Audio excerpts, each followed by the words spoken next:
Well, it's time to take a look at the Buck Impact Auto and see how it'll impact your everyday carry system and impact your wallet.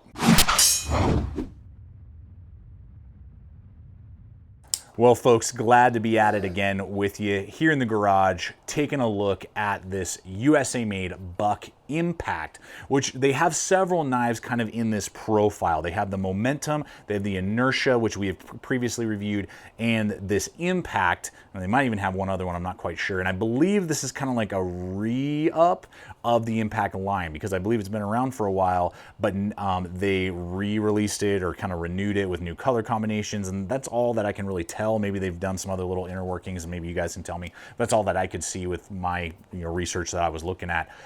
So when these were recently released, I was like, man, I gotta get my hands on them, and particularly this cool blue. Let me just check that thing out. Black and blue. Super, super sick. And so the thing that I want to touch on right out of the gate is that this knife is absolutely a really good performer. The blade shape in particular really connects with me.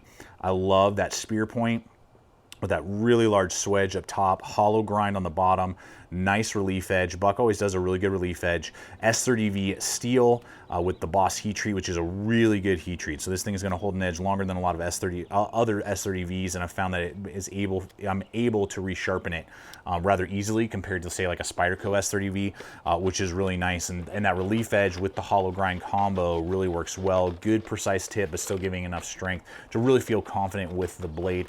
It being 3.1 inches overall with a 2.875 inch actual cutting edge is like just sweet spot, perfect for me. So when I saw it, I was like, man, this looks good. The black finish is holding up well to the wear and the use that I've been putting this through over the last several weeks that I've had it.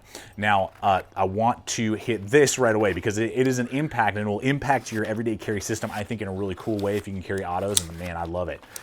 But this newest version of the Impact is going to impact your wallet, and in a way that I think is not really needed and not necessary. So when I pick this up, and you can pick these up over at GP Knives or Blade HQ, I believe I got it on sale at Blade HQ for like $155. When I'm making this video, it's still that price. You can check those links. Their normal going rate is $175 for a USA-made, aluminum handle scaled, 3-inch S30V steel auto knife. That, in my opinion, I can get very similar knives that are auto or not for much less. I'm thinking particularly of the Gerber USA-made S30V aluminum handle body Empower. This knife is going to go for about $130 on average, and it's actually a larger knife than the Buck. So you guys can see that there. Very similar, like spear point, high swedges, but you're going to get a longer blade with the Gerber. Again, both made in the USA. You'll get a saber grind that is really good relief edge. I believe the hollow grind on the Buck actually just slices a little bit better. It's a little more slicey, but you have a larger handle, fuller, feeling in the hand, not a deep loop over pocket clip. That is really nice that the Buck offers you that. That works really nicely, but it's not ambidextrous, but neither is the Empower. So lefties, sorry, there's other autos you're gonna have to look at. Both have plunge locks, both have external safeties, 130, 175. Unless the design is just the main thing that connects with you, which one do you think you would go with? $45 cheaper? I don't know. And what I've found also is that the Gerber just tends to be a little snappier. You can see that. Whereas the Buck is smoother, but it's not as fast. So it kind of depends. The smoothness, actually, it's less likely for you to accidentally not engage the plunge lock on the Buck. Sometimes that happens to me on the Gerber. When I hit it, I don't release my finger fast enough, and it's every once in a blue moon it won't engage fully just because it went so fast and I didn't pop my finger off fast enough. That doesn't really happen with the Buck. It's still quick, but it's just not quite as fast. You can see there, it kind of happened right there with the Gerber. So the main thing that I have as a sticking point, everything else I'm really connecting with the Impact, is the price. So you really gotta love and connect with the design, particularly when it's not on sale at the $175, for you to really justify picking this knife up. Now, some other cool features, they have lots of cool color combinations that I really like. I love that cool blue. They got black on black. I think they might have like a kind of a white and black kind of stormtrooper look to it. And I think they might have a multicam one. I can't remember. They have a bunch of different ones. I really like this rubberized inlay on both sides that they have done there. It really gives you a little bit of extra texture. Feels really warm, really good to the touch. Reminds me a lot of the Kershaw Blur. Now again, just wanting to touch on price, the Kershaw Blur in S30V, USA made, aluminum handle scales, rubberized texture, not ambidextrous, so very similar in concept there. Speed safe though, open assisted, liner lock, about $70. So yes, the auto push button feature is awesome. Yes, I do love all the lines of color combinations, but I'm getting basically a very similar knife for almost $100, more than $100 less with the S30V version of the Kershaw Blur than I would be getting on the Buck Impact. So again, it is going to impact your wallet in a severe way. You just have to decide, is that really the main thing that you need, that you're looking for?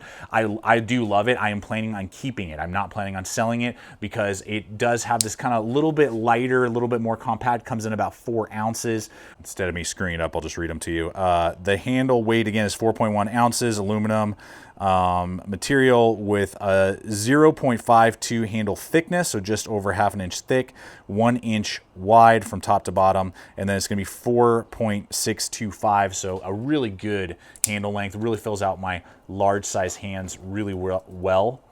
Really cups my hand nicely there. Gives me enough of a cut in, no real jimping or anything like that. That hole right there is just for aesthetics to kind of go with some of their other designs that they have in that momentum and inertia line. So it feels great. It really feels comfortable in the hand. The texturing feels good. All the angles have been machined, and so that's great. It does have that, again, safety feature, red is dead.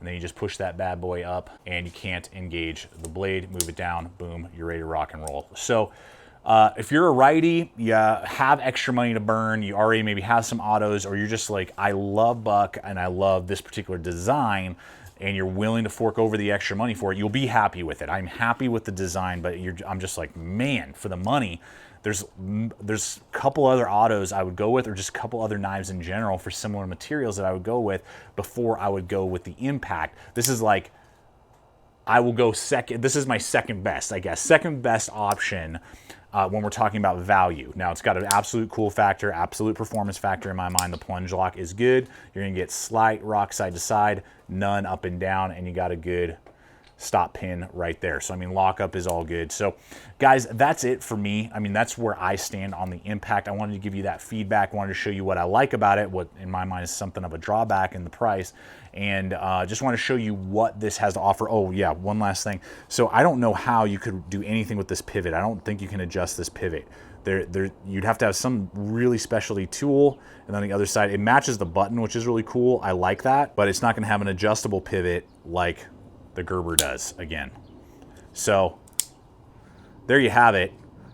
Really cool. Definitely a good, option when you are looking at autos and you're a righty and you want a USA made S30V steel blade, but you're gonna get a little bit beefier, bigger blade with the Gerber with a little bit of a snappier auto. It is a little squarer, a little clunkier. This definitely feels a little more ergonomic, a little bit more EDC friendly, a little more compact in its design, but you're gonna pay for it. So you gotta decide if the impact on your wallet is worth carrying the impact in your pocket. So thanks guys so much for coming over today. I hope you've enjoyed it. I hope it's been fun, entertaining, and also giving you the data that you need to make that wise choice. That's what I always wanna do here with these videos, is help give you the information, the data points, so that you can go, you know what, I'm confident in my decision that I'm gonna get the blade that I'm looking for, or the gear item that I'm looking for. That's what we're always doing here and want to do here at the channel. Check us out on Instagram, Facebook, all the social media, throwing up stuff over there all the time. Follow us along over on that part of the community as well. Subscribe if you're not a current subscriber. Hit that icon and that other video popping up. And as always, remember, stay equipped, stay prepared, and we'll see you out there.